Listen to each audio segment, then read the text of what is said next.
Good day, YouTube, and welcome to another episode of the Albino Beer Review. We're here doing a Beerumentary. We're in beautiful St. Jacobs, Ontario at Block 3 Brewing Company. Just opened up this weekend. This is day 3. Beautiful building, beautiful inside, great guys. Let's go inside. We'll take a tour and everything. Come on. Folks, you know what time it is? That's right. It's the Albino Rhino Beer Review. Good or bad or old or new.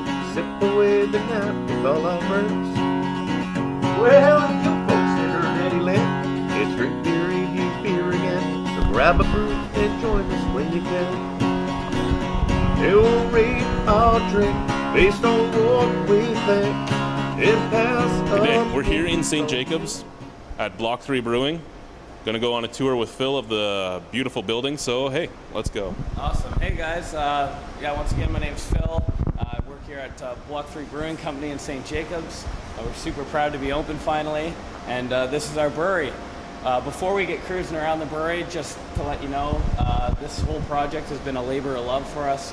We took the building over. It was basically bare bones, just some walls and a ceiling. We didn't even have water running through the building. It just came to the building. So I think we ripped out about 30,000 pounds of cement. Had to do all the plumbing, but it was just a great location, so we couldn't say no to it.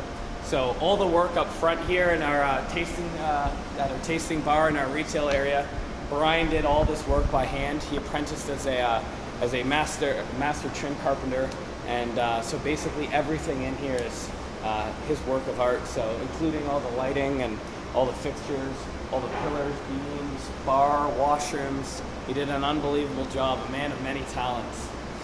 We'll cruise on down here. This is where the brewery tour begins. When we have customers come on in, we walk them down the hall. We like to just display some local artwork. We're all about the community here at Block 3 Brewing, so we're just really trying to showcase kind of what our community is all about. Artisan crafts and just natural beauty. So when we walk back down here, it's a little bit messy because we're still in active production, but here's our little piece of paradise. Our brew house is right back here. I'll walk right back.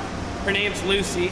I'm sure the boys at Wellington will love that. That's Brian Maher, our head brewer, his name, so got a little connection there with Wellington. For those of you who don't know, obviously I'm not a brewer. I'm new to the industry. I've only been home brewing now for about a year, but I've got a passion for beer, so Brian's been teaching me a whole lot. Basically here, this is our brew house. We got our hot liquor tank, basically just heats up the water for your brews. The water then transfers over to our mash tun. The mash tun is where you mix in the malt. The warm water transfers in around 65 and it sits there, mixed with the malt, takes up the sugars, turns into sugar water. It's quite sweet, pretty good to taste. It'll get you pretty hopped up, pretty hyper. Once it's done its trick, we drain the water through and it comes into the brew kettle, ramp it up to a boil, and that's when Brian starts to do his magic, adds in his hops, adds in any kind of spices that he wants. With our sugar bush brown, that's where we added in the fresh maple syrup from a local Mennonite. Once it's been brought up to a boil, it's done its thing, and it's time to transfer it over. We got to bring that temperature down. We run it through the heat exchanger, drops the temperature to drop into the fermenter, and that's when we add in our final piece of ingredient, the yeast. The yeast consumes those sugars in the water, basically turns it into alcohol over the fermentation period.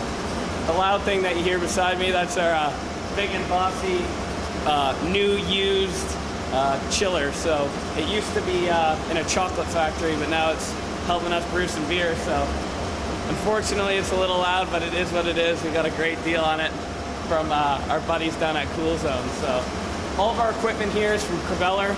They're located out in Niagara region. Awesome partners to work with. They've been unbelievable help. Just waiting on a couple more fermenters from them, so hopefully they stick true to their word and get those in a few weeks for us. So what's your goal fermenter-wise in here? Well, so we started, we originally ordered 3, and then we started thinking about things and said, you know what, we've already gotten into it, so let's get a couple more. So we've got 2 more 10-barrel fermenters coming in. Yield out about 1,200 liters. You can probably push out a bit more, but we've been getting around 1,200 liters. The idea is that we then eventually, if we can, we want to expand. We left room for expansion to throw some more fermenters down in the center 2 aisles here. We might do a double fermenter, so have a 20-barrel fermenter. One of the big things we want to do is we love working with all the other local breweries and craft brewers, so we want to have a collab fermenter.